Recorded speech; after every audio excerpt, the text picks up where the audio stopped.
നമുക്കറിയേണ്ടത് അന്ന് നടന്ന സത്യം എന്തായിരുന്നു എന്നതാണ്. ആരുടെ ഗൂഢാലോചനയിൽ തുടങ്ങിയതാണ് ഈ തിരക്കഥ എന്നതുകൂടിയാണ്. അന്വേഷണത്തിൽ പാളിച്ചയുണ്ടായി എന്ന് കോടതി പറയുമ്പോഴും അന്വേഷണത്തിൽ പാളിച്ച മാത്രമാണോ അതോ അന്വേഷണം ഇപ്രകാരം വേണമെന്ന ഗൂഢാലോചനയാണോ എന്നത് വ്യക്തമാണെങ്കിൽ കൂടിയും അതെല്ലാമാണ് ഇനി വെളിച്ചത്ത് വരേണ്ടത്.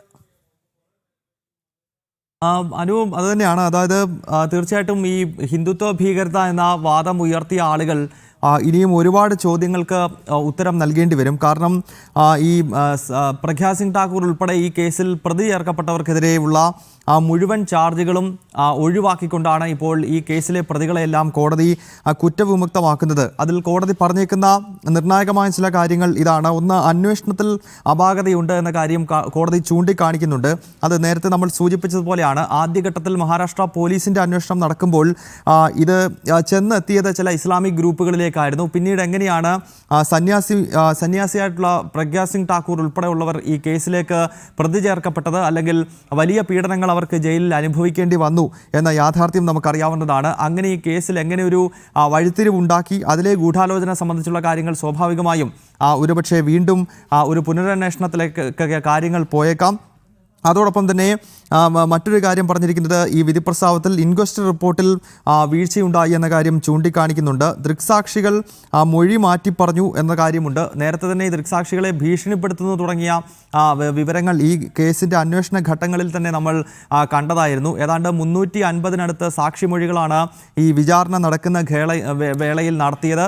അതിനകത്തൊക്കെ തന്നെ അപാകതയുണ്ട് എന്ന കാര്യം കോടതി ഇപ്പോൾ ചൂണ്ടിക്കാണിക്കുന്നുണ്ട്. അതിനാൽ തന്നെ UAPA വകുപ്പുകൾ പ്രകാരമുള്ള ആരോപണങ്ങളെല്ലാം തന്നെ കോടതി ഈ ഘട്ടത്തിൽ തള്ളിക്കൊണ്ടാണ് ഈ 7 പേരെയും കുറ്റവിമുക്തമാക്കുന്നത്. അതിൽ ആദ്യം തന്നെ കോടതി ചൂണ്ടിക്കാണിച്ചൊരു കാര്യം, ഈ RDX വാങ്ങിയെന്നതിന് തെളിവില്ല എന്നതാണ്. ഈ കേസിലെ രണ്ടാമത്തെ പ്രതിയായ കേണൽ പ്രസാദ് പുരോഹിതിനെതിരെയുള്ള ഏറ്റവും പ്രധാനപ്പെട്ട ആരോപണമായി ഈ അന്വേഷണ ഏജൻസികൾ പറഞ്ഞിരുന്നത്, ഈ സ്ഫോടനം നടത്തുന്നതിന് വേണ്ട RDXകൾ ഈ കേണൽ പ്രസാദ് പുരോഹിത് ജമ്മു കാശ്മീരിൽ നിന്നാണ് മഹാരാഷ്ട്രയിലെ നാസിക് ജില്ലയിലുള്ള മലേഗാവിലേക്ക് കൊണ്ടുവന്നത് എന്നതാണ്. ഇപ്പോൾ ഈ RDX വാങ്ങിയതിന് കൃത്യമായ തെളിവുകളില്ല എന്നീ വിധിപ്രസ്താവത്തിൽ NIA കോടതി ചൂണ്ടിക്കാണിക്കുന്നുണ്ട്. അതോടൊപ്പം തന്നെ മറ്റൊരു ബൈക്കുമായി ബന്ധപ്പെട്ടാണ് ഈ പ്രഗ്യാ സിംഗ് ഠാക്കൂറിനെ അറസ്റ്റ് ചെയ്തത്. ആ സ്ഫോടനത്തിനായി ഉപയോഗിച്ച 2008 സെപ്റ്റംബർ മാസം 29-ന് ഈ മലേഗാവിൽ സ്ഫോടനം നടക്കുന്നത് ഒരു മോട്ടോർ സൈക്കിളിൽ വെച്ചിരുന്ന ബോംബാണ് പൊട്ടിത്തെറിക്കുന്നത്. അപ്പോൾ ആ ബൈക്ക് പ്രഗ്യാ സിംഗ് ഠാക്കൂറിൻ്റെതാണ് എന്നതായിരുന്നു അന്വേഷണ ഏജൻസികൾ ഈ കോടതിയിൽ വാദിച്ചിരുന്നത്. എന്നാൽ ആ വാദഗതികൾക്ക് ഒരു തരത്തിലുമുള്ള അടിസ്ഥാനമോ തെളിവുകളോ ഇല്ല എന്നിപ്പോൾ NIA കോടതി വ്യക്തമാക്കിയിരിക്കുന്നു. അങ്ങനെ വരുമ്പോൾ തീർച്ചയായിട്ടും നേരത്തെ ദേശീയ പ്രസ്ഥാനങ്ങൾ വിമർശിച്ചതുപോലെ തന്നെ സാധ്വി പ്രഗ്യാ സിംഗ് ഠാക്കൂറിനെ ഉൾപ്പെടെ കുടുക്കുന്നതിന് വേണ്ടി, ഒരു യുവ സന്യാസിനിയെ കുടുക്കുന്നതിന് വേണ്ടിയും അവരുടെ ധർമ്മ പ്രചാരണ പ്രവർത്തനങ്ങളെ തടസ്സപ്പെടുത്തുന്നതിന് വേണ്ടിയുമുള്ള വലിയ ഗൂഢാലോചനയുടെ ഭാഗമാണ് ഈ മലേഗാവ് ഉൾപ്പെടെയുള്ള സ്ഫോടന കേസിൽ നടന്നത് എന്ന നിഗമനത്തിലേക്ക് ഇപ്പോൾ കാര്യങ്ങൾ എത്തുകയാണ്. നമുക്കറിയാം, ഇതൊരു ഒറ്റപ്പെട്ട സംഭവമല്ല. ഈ ഒന്നാം UPA സർക്കാരിൻ്റെ കാലത്ത് ഹിന്ദു ഭീകരത എന്ന പേരിൽ വിവിധ കേസുകളിൽ ഹിന്ദു സന്യാസിമാരെയും മറ്റും അറസ്റ്റ് ചെയ്യുന്ന ഒരു ശൈലി അന്ന് UPA സർക്കാരിൻ്റെ കാലത്ത് രൂപപ്പെട്ടിരുന്നു. അത് പ്രഗ്യാ സിംഗ് ഠാക്കൂർ മലേഗാവ് സ്ഫോടനവുമായി ബന്ധപ്പെട്ടാണ് അറസ്റ്റ് ചെയ്തതെങ്കിൽ മറ്റൊരു കേസ് നമുക്കറിയാവുന്നത് സംജോത എക്സ്പ്രസുമായി ബന്ധപ്പെട്ട സ്വാമി അസീമാനന്ദിനെയും അറസ്റ്റ് ചെയ്തിരുന്നു. പ്രഗ്യാ സിംഗ് ഠാക്കൂർ മധ്യപ്രദേശിൽ നിന്നുള്ള സന്യാസിയാണ്. ഓരോന്നായി തെളിഞ്ഞുകൊണ്ടിരിക്കുകയാണ്. ഗൗതം, ഞാൻ ഇടപെടുകയാണ്. കാരണം അഡ്വക്കേറ്റ് B ഗോപാലകൃഷ്ണൻ നമ്മളോടൊപ്പം ചേരുന്നുണ്ട്. ശ്രീ ഗോപാലകൃഷ്ണൻ, ധർമ്മവിജയം എന്ന് തന്നെയാണ് ഈ ഒരു വാർത്തയിൽ പ്രതികരണങ്ങളിലൂടെ നമുക്ക് മനസ്സിലാക്കാൻ കഴിയുന്നത്. കാരണം 17 വർഷങ്ങൾക്ക് ശേഷം മലേഗാവ് സ്ഫോടന കേസിലെ മുഴുവൻ പ്രതികളെയും കുറ്റവിമുക്തരാക്കിയിരിക്കുകയാണ് കോടതി. പക്ഷേ 17 വർഷം അവർ പ്രതിപട്ടികയിൽ അല്ലെങ്കിൽ പ്രതിസ്ഥാനത്ത് നിൽക്കേണ്ടി വന്നു. ഇതിൽ പിന്നിലുള്ള ഗൂഢാലോചന, തിരക്കഥ ഒക്കെ പുറത്തു വരേണ്ട സമയം കൂടിയല്ലേ? യാതൊരു സംശയവുമില്ല. ഇപ്പൊ കോൺഗ്രസിന്റെ നേതാക്കന്മാർ പറയാൻ പോകുന്നത് ഇത് BJP കോടതിയാണെന്ന് പറയും.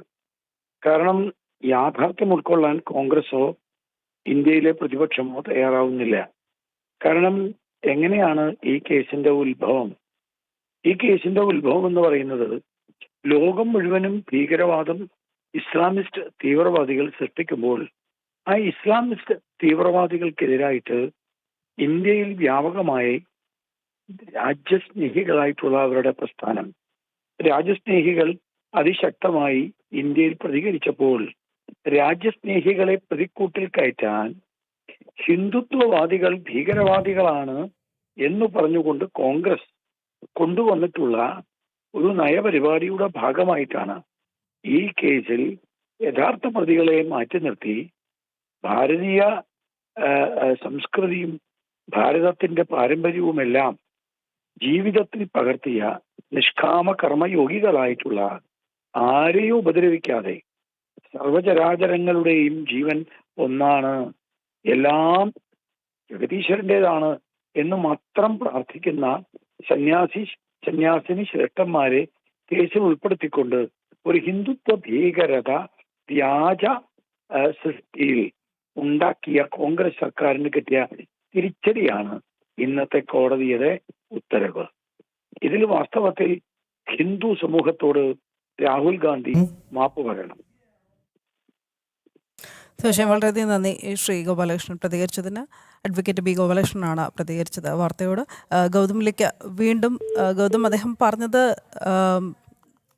ഹിന്ദു സമൂഹത്തോട് മൊത്തമാണ് ഇനി കോൺഗ്രസ് മാപ്പ് പറയേണ്ടത്. എന്തായാലും അന്നത്തെ ആഭ്യന്തര വകുപ്പ് കൈകാര്യം ചെയ്തിരുന്ന കേന്ദ്ര ആഭ്യന്തര വകുപ്പ് കൈകാര്യം ചെയ്തിരുന്ന പി ചിദംബരം അദ്ദേഹം ഇതിന് ഉത്തരം പറഞ്ഞേ മതിയാകൂ.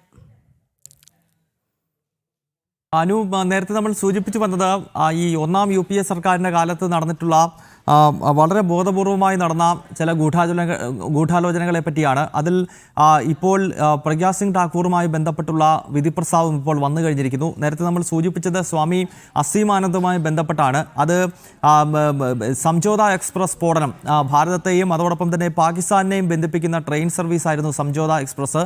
അത് ഹരിയാനയിലൂടെ കടന്നുപോകുന്ന ഘട്ടത്തിൽ ആ ട്രെയിനിൽ സ്ഫോടനം ഉണ്ടാവുകയും 68 പേർ കൊല്ലപ്പെടുകയും ചെയ്തു. 2007 ഫെബ്രുവരി മാസത്തിലാണ് ഈ സംജോത എക്സ്പ്രസ് സ്ഫോടനം നടക്കുന്നത്.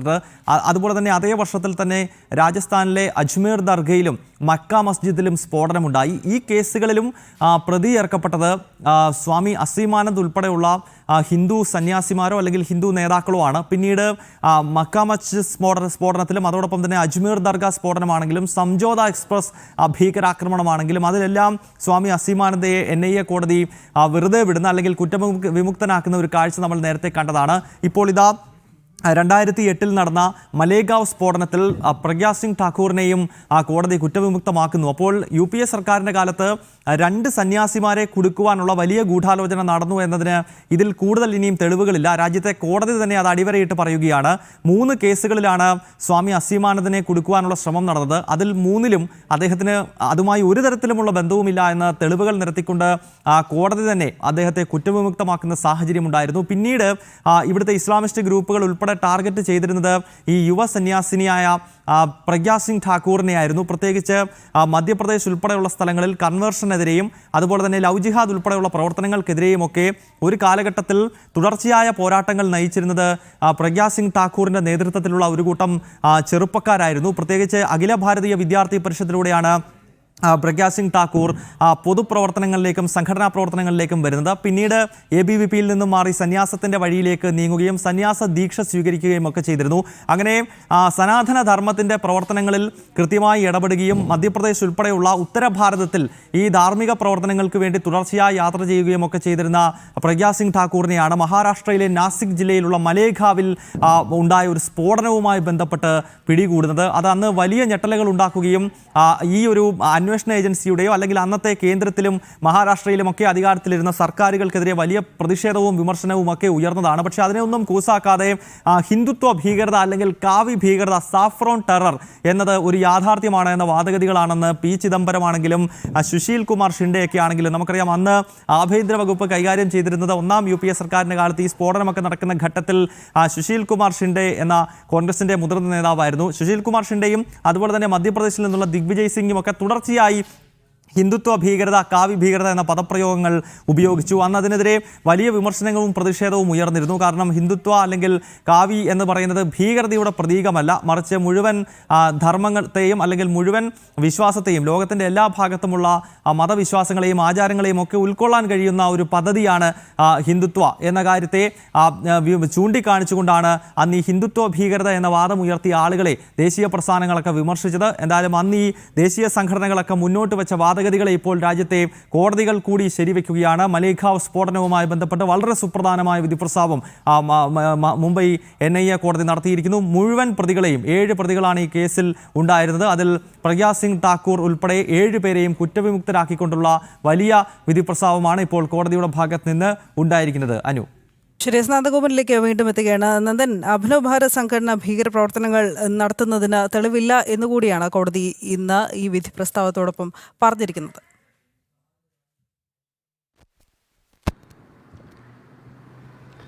തീർച്ചയായിട്ടും ഇതിപ്പോൾ കോടതി ഈ ഒരു വിഷയത്തിൽ കോടതി കൃത്യമായ വിലയിരുത്തൽ നടത്തിയിരിക്കുന്നത് 2 കാര്യങ്ങളാണ്.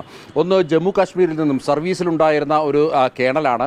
ഇദ്ദേഹം ജമ്മു കാശ്മീരിൽ നിന്നുമാണ് IED സ്ഫോടനത്തിന് വേണ്ടി RDX അടക്കമുള്ള സാധനങ്ങൾ എത്തിച്ചത് എന്നായിരുന്നു പ്രോസിക്യൂഷൻ്റെ ഒരു വാദം.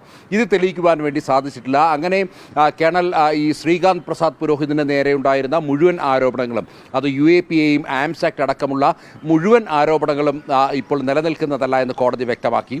അടുത്ത ഒരു പ്രധാനപ്പെട്ട ആരോപണം, ഇതൊരു മോട്ടോർ സൈക്കിളിൽ ഘടിപ്പിച്ചായിരുന്നു ഈ സ്ഫോടനം നടത്തിയത് എന്നുള്ളതായിരുന്നു. ഈ മോട്ടോർ സൈക്കിളിൻ്റെ ഉടമ സ്വാതി പ്രജ്ഞാ സിംഗ് ഠാക്കൂർ ആണ് എന്നുള്ളതായിരുന്നു വരുത്തി തീർത്തത്.